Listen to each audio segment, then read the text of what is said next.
ఎంత లోకాన్ని గురించి తెలుసుకున్నా లోకం ఎప్పుడూ అపరిపూర్ణమే. సృష్టిలో పరిపూర్ణమైన మానవుడు కాదు, పరిపూర్ణుడైన జీవి కూడా ఉండడు, అనుమానమే లేదు ఆ విషయం.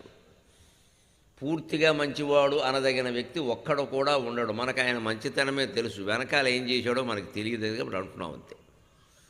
అలాగే ఒక్కొక్క వ్యక్తిని మట్టం ఏదో కరడుగట్టిన తీవ్రవాదండి అంటాం. వాళ్ళ చెల్లెలను, వాడు పెంచుకున్న అనాథ శిశువును, వాళ్ళ బంధువులను ఎవరిని అడిగితే వాడి మానవత్వం గురించి మీకేం తెలుసండి అంటారు. సంపూర్ణంగా చెడ్డవాడు కానీ సంపూర్ణంగా మంచివాడు కానీ ప్రపంచంలో ఉండడు, ఒక్క వ్యక్తి కూడా ఉండడు, అనుమానం ఏమీ లేదు ఇందులో.